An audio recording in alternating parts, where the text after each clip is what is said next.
ZEE5 ಇರುವಾಗ ನೀವು ನಿಮ್ಮ ನೆಚ್ಚಿನ ಶೋಗಳನ್ನ ಎಂದಿಗೂ ಮಿಸ್ ಮಾಡಿಕೊಳ್ಳುವುದಿಲ್ಲ. ಅದು ಸಂಪೂರ್ಣ ಉಚಿತವಾಗಿ.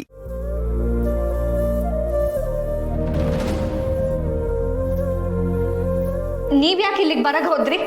ಹೋಗಿ ಇಲ್ಲಿಂದ. ರಿತು, ನಿನ್ನ ನೋವು ನಂಗೆ ಅರ್ಥ ಆಗುತ್ತೆ. ದಯವಿಟ್ಟು ಸಮಾಧಾನ ಮಾಡ್ಕೊ. ನೋಡಿ, ದಯವಿಟ್ಟು ಇಲ್ಲಿಂದ ಹೋಗಿ. ನಿಮ್ಮ ಮುಖ ನೋಡೋದಿಕ್ಕೂ ನನಗೆ ಇಷ್ಟ ಇಲ್ಲ. ರಿತು, ನೀನು ನಂಗೆ ಮಾತಾಡೋಕೆ ಅವಕಾಶ ಕೊಡು. I can explain. ಬೇಕಾಗಿಲ್ಲ.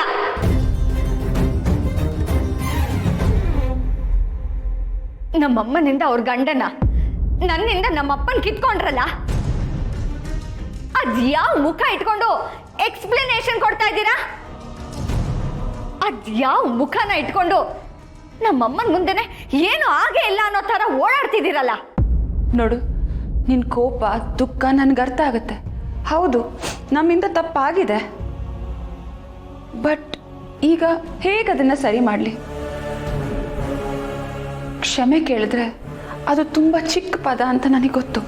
ಕ್ಷಮೆ ಕೇಳಕ್ಕೆ ನಿಮ್ ಯಾರಿಗೂ ಅರ್ಹತೆನೇ ಇಲ್ಲ. ನೀವಿಬ್ರು ಸೇರ್ಕೊಂಡು ಅಮ್ಮಂಗೆ ದ್ರೋಹ ಮಾಡ್ಬಿಟ್ರಿ. ಇಷ್ಟು ವರ್ಷ ನಮ್ಗೆ ಈ ವಿಚಾರನೇ ಗೊತ್ತಿರ್ಲಿಲ್ಲ. We are such a fools ಅಲ್ವಾ? ದಡ್ರಿಗೆ ಏನು ಗೊತ್ತಾಗೋದಿಲ್ಲ ಅಂತ ನಮ್ ಬೆನ್ನ ಹಿಂದೆನೆ ಆಡ್ಕೊಂಡು ನಗ್ತಿರ್ತೀರಿ ಅಲ್ವಾ? ಇಲ್ಲ ರಿತು, ನೀನು ತಪ್ಪು ತಿಳ್ಕೊಳ್ತಾ ಇದೆಯಾ. ನಮಗೂ ಗಿಲ್ಟ್ ಇದೆ. ಆದ್ರೆ ಏನ್ ಪ್ರಯೋಜನ? ನಮ್ಮಿಂದ ನೀವ್ ಎಲ್ಲಾನು ಕಿತ್ಕೊಂಡ್ಬಿಟ್ರಿ.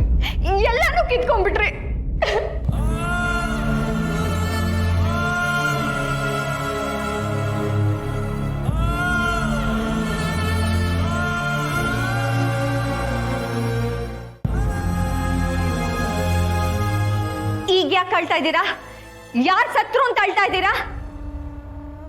ನಾನಂತೂ ಈ ವಿಷಯ ಗೊತ್ತಾದಾಗ್ಲೇ ಸತ್ತೋಗ್ಬಿಟ್ಟೆ. ನನ್ನ ಪಾಲಿಗೆ ಅಪ್ಪನೂ ಸತ್ತು ಹೋದ್ರು.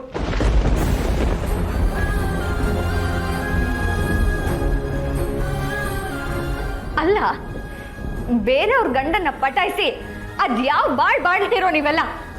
ನಾಚಿಕೆನೇ ಆಗಲ್ವಾ ನಿಮ್ಗೆ? ರಿತು, ದೊಡ್ಡವ್ರ ಹತ್ರ ಹೀಗ ಮಾತಾಡೋದು? ಸ್ವಲ್ಪ ಮರ್ಯಾದೆ ಇರಲಿ. ಬೇರೆಯವ್ರ ಗಂಡನ್ ಬಲೆ ಬೀಸೋರ್ಗೆ ಏನ್ ಮರ್ಯಾದೆ ಕೊಡ್ಬೇಕು? ಇದೇ ಕೊನೆ. ಇನ್ನು ಒಂದ್ಸಲ ಏನಾದ್ರೂ ಇವ್ರ ಪರ ವಹಿಸ್ಕೊಂಡು ಮಾತಾಡಿದ್ರೆ ನಾನಂತೂ ಸುಮ್ಮನೆ ಇರೋದಿಲ್ಲ. ಇರೋ ವಿಷಯನ ಅಮ್ಮಂಗೆ ಹೇಳ್ಬೇಕಾಗತ್ತೆ. So you better stay away from this.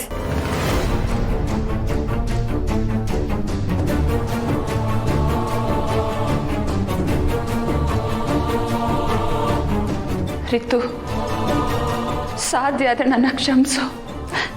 ನಿನಗೆ ಸಮಾಧಾನ ಮಾಡೋ ಶಕ್ತಿ ಆಗಲಿ ಧೈರ್ಯ ಆಗಲಿ ನನ್ನಲ್ಲಿಲ್ಲ.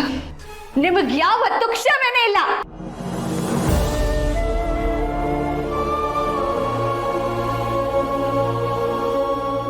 ರಿತು, ನಿಮಗಂತೂ ಮೊದಲೇ ಇಲ್ಲ. ನನ್ನ ಲೈಫ್ನ ನರ್ಕ ಮಾಡ್ಬಿಟ್ರಿ ನೀವು. ZEE5 ಆಪ್ ಡೌನ್ಲೋಡ್ ಮಾಡಿ ಎಲ್ಲಾ ಸಂಚಿಕೆಗಳನ್ನು ಸಂಪೂರ್ಣ ಉಚಿತವಾಗಿ ನೋಡಿ.